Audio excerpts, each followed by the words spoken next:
All right, welcome to the Wholesome Financials podcast. My name is Austin. Susie. And we are Wholesome Financials. We love talking everything business, funding, building relationships with major banks, using credit to leveraging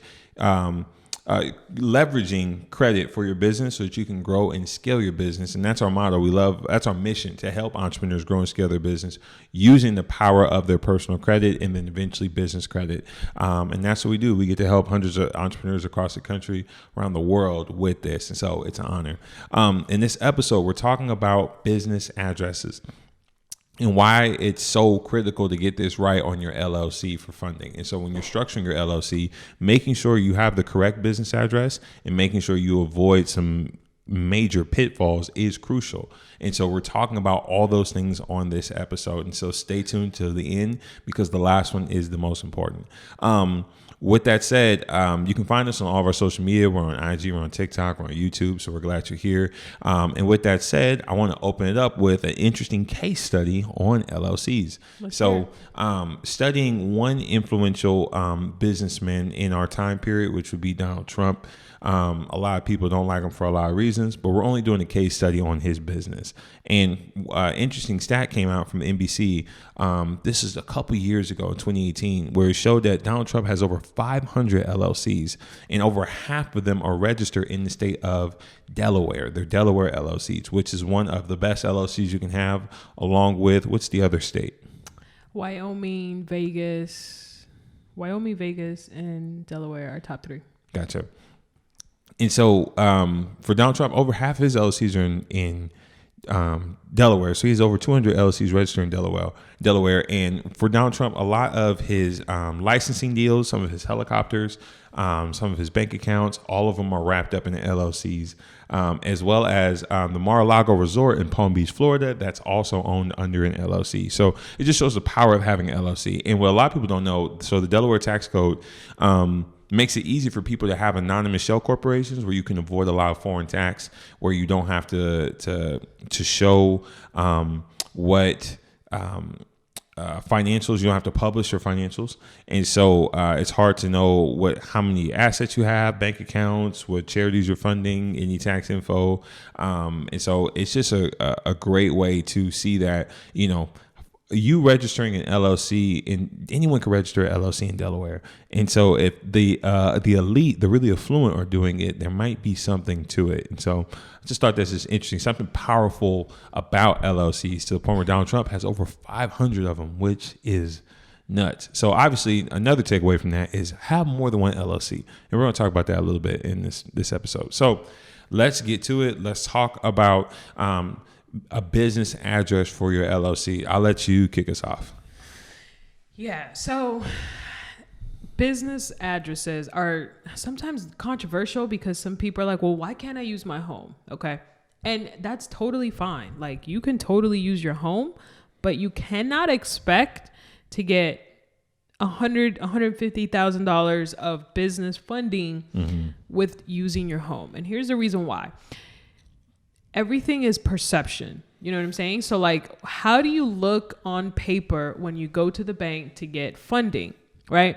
A person who has apartment 4, right, goes to the bank, and then a person who has an actual address, right, an actual business address, whether it be a commercial address, you have a brick and mortar, or you purchase a virtual business address, that person most likely will have a higher chance of getting more money than the one using apartment 4. Absolutely. So it comes down to credibility and perception. The more credible you look to the banks, the more leverage you have and the more funding you're able to access. Yeah, I love what you said. I mean, even to give a visual example, right? Like, let's say you're going to a job interview and, you're dressed nice, you have your suit or your work clothes on, and you're like, hey, I'm looking professional, I'm looking good. But let's say you stop and got lunch, you got some barbecue sauce or some ketchup on your shirt. Would you continue to go to the interview like that if you had time to change, if you had time to make yourself look more presentable? Now, having the wrong clothes on doesn't disqualify you knowledge-wise from a position, but it does leave an impression on the employer, and you want to make sure the impression that you leave is a good one, because you want to, even if they do hire you, you want to make sure that they're looking forward to having you onto the team. And honestly, there's a psychology about it where you want to look like what you're going into, right? What you're committing to. That's and true. So even with an employer, if you come in and, you got some shorts on and some sandals, I'm going to go, it makes me think I can't take this guy serious or this woman serious. Now, it doesn't mean that you're not serious. It's just a perception. You want to leave that image in my mind correctly. Same thing with banks. Their job is to manage risk. And if at any turn you look risky, that could be a negative. It's a red flag. We want Chase to have green flags. I want Chase to have green flags when we walk in. And so your business address can be that can determine one or the other. So with that said, you mentioned home address. So let's say I work from home. I don't have an office per se. I work from my couch, my living room. Like, what can I do when it comes to structuring my LLC for business funding if I don't have a brick and mortar address? Yeah, so I think that's a great question because a lot of people, especially nowadays, they're in their home working, right? Right now, we're in our home. We have our home office, but we mainly do most of our work from home, okay? And so that's totally fine. You just don't want to have the home as your business address. You want to separate everything. Everything for the business, you want it to be separate from your personal, right? That's the whole point of having a business. Yep. So there's different websites that I like to use and that we recommend our clients to use all the time where you can purchase a legitimate business address, okay?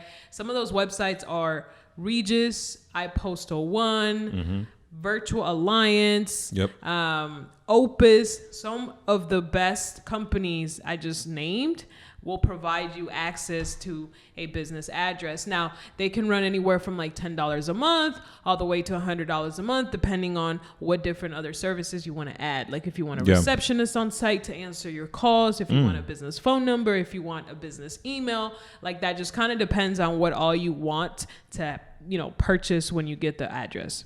No, that's great. I didn't know they did the receptionist thing. Yeah, they have like a lot, like some of these, like the more expensive ones, like $100 a month, they'll have like a live receptionist to like get your calls. So like if the bank ever calls, then it looks even more legit. Like, wow. And obviously the calls will be routed to your number and they'll leave you a voicemail, all that good stuff. So I think it's a nice touch. That's smart. I love that. And we have heard that some people have had some issues with this model using a virtual address. We haven't per se. Yeah. But it's just, so far it's your best bet if you don't have a physical address. And if you're nervous, just go ahead and like invest. But I don't see why when a lot of these services exist. I say play the game and get away with it. So anyway, with that said, so like, all right, let's say I go to Regis.com. I go to iPostal One, Virtual Alliance. What am I looking for? Is it just, I can pick whatever I see? Or is there something that users, people who are trying to structure LLC should pay attention to or be aware of even when using these sites? Yeah, so I think the most important thing you want to avoid, okay, hear me out, is using a P.O. box or one of those shipping stores. You know how like sometimes you'll have shipping stores where they kind of look like a post office, but they're not really a post office, but you can still ship things out of? Yep.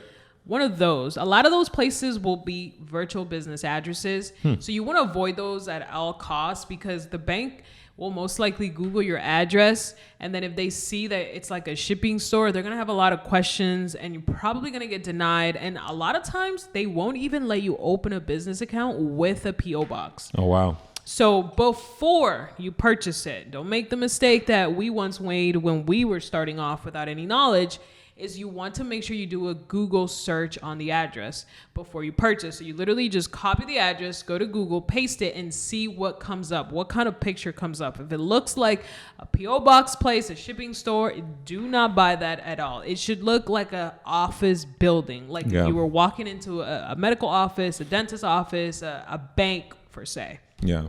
No, I love it. I love what you said. Look it up. Google the address before you buy it, because I promise you the bank is going to. Especially if they're considering giving you hundreds of thousands of dollars, they're going to take a look at this address because they want to verify all the information because, they want to make sure there's no scamming, nothing going on. So exactly. Super, super smart. It's interesting. We do know some people that maybe they'll have like a sole proprietorship and, they'll still just go, hey, it's all good. Like I run an e-commerce business. I don't care. My address is my personal address on my LLC. Like Like, wouldn't you be scared though? Absolutely. And that kind of drives us to our next point, and it's a security issue. Yeah. Because unless you have an LLC, in Delaware, Wyoming, or Vegas, any other states will have your business address as public information on the internet. So if anybody ever wants to look you up, as far as like your business name, your home address will pop up if that is the address that you put as a business address. And I don't know about you, but that's scary, especially nowadays with the internet being crazy. Say you have someone that's out to get you for some reason. I don't know why. Yeah. But they can find your address and they can literally go to your home. So again, it's not even safe. It's business funding aside, just, it's not safe. It's, to your point, when you, like, the whole point of having an LLC is to remove the liability from yourself. Exactly. And so when you make stupid mistakes like putting your actual address on your LLC, all you're doing is make it easy to find you. Okay, sure, I can like legally take away your possessions, even though we had to go to arbitration, but because I know where you live, exactly, like, I'm coming for you. And so like you don't want to give people that kind of leverage, so it's that's super important. That's super important. Like, so just get an actual address, specifically a virtual address, one that looks professional. Google it, because that's just dumb. That's just dumb. And so don't be like those people. Go ahead. What were you gonna say? I wanted to add something to that because it's recently just came up talking to some clients.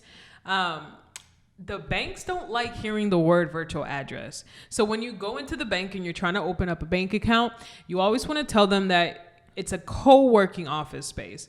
And so a co-working office is basically just an office like where you can go and you can literally work out of any day if you pay $150, whatever the fee is. So if you want to change your surroundings, you can literally go to this place, pay $100, whatever they charge, and work out of that office. That is called a co-working office. Yep. And so when you go to the bank, use that terminology. It'll get you further than saying, hey, I have a virtual business address. For some reason, they don't like that word. So a work around that is to say co-working office. So just a good tip for people out there that might be stuck on that. Yeah.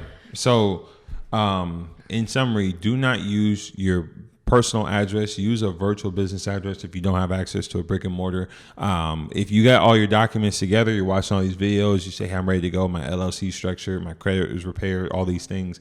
I'm ready to get some funding. You want to make sure, like you mentioned, when you go in and have these conversations with the banks, you let them know, hey, this is a co-working space. This is my office, technically. Like you said, you don't want to say any words that might set off any alarms inside of that business banking relationship manager. And even if you do work from home, you have a virtual business, still get a virtual business address. It's just always great to make sure that you're removing as much liability from yourself as possible.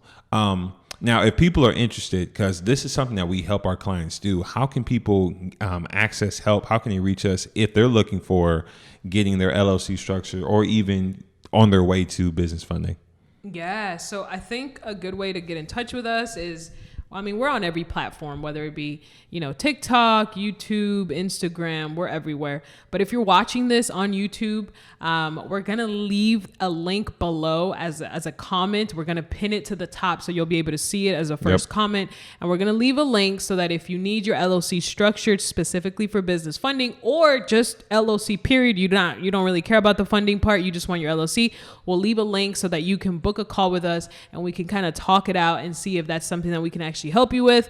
And then if you are ready to move to that next step, which is going the business funding route, you need help, you don't know what you're doing, we'll also leave a link on there so that you can book a call with us and see if we can actually help you and your business scale, grow, and become the business that you really want it to become. Last but not least, before we let you go, if you're thinking about getting business funding, we're just going to list off a couple qualifications for 0% interest funding. We have whole videos on this, but we just like letting people know at the end of all of these videos. Number one, you want to make sure you have a credit score above 700, 720 is even better. Number two, you want to make sure there's no derogatories or no negatives on your credit, no collections, charge off, bankruptcies, anything like that. You want to make sure you have some good credit lines on your credit, maybe 3 to 5 cards with with revolving credit lines that add up to about $15,000 minimum, because you'll get approved for 3 times the amount of what you're already currently managing. The bank will only feel comfortable giving you roughly 3 times the amount of that. Don't get too much personal credit. If you have over 100,000, I'll drop that down a little bit. Is there anything else I'm missing regarding your well-structured credit profile? Yeah, so you don't want to have too many hard inquiries. So before we go get funding, we need to have less than 3 per bureau in the last 6 months. So if you have crazy amounts, 15, 20, I've seen like 90 on some people because you went to the dealership and you got a whole bunch of inquiries, we need to work on that first. We cannot go to the bank with a whole bunch of inquiries, okay? And if you're thinking about getting a new car, don't go to the dealership without going to your credit union or your bank first. You want to get pre-qualified with your bank or your credit union so you only get 1 hard inquiry as opposed to 20 if you go straight to the dealership. So that's another tip. We'll make another video on it, but that saves a lot of people with hard inquiries. Yep. And with your LLC also, you want to make sure that not just you have a good business address, but if you haven't watched our previous episode, check out the podcast where we talked all about your business name. This is super important. We also dive a little bit into the NAICS code and how that plays a part. But in the rest, stay tuned because we'll have more videos coming up in this podcast series on how to structure LLC for business funding. Again, like my wife mentioned, if you want to get in contact with us, if you're looking for getting started, I wouldn't wait. Go ahead and click the link in your bio and let's get started, because the way the economy is going, the way that the way the banks are even giving out money to entrepreneurs, this could change in a matter of months. And so you want to take advantage of it right now before Q4 is over in 2023 or whenever you're watching this video. So we're looking forward to connecting with you, and we pray that we see you in the next video. Take care.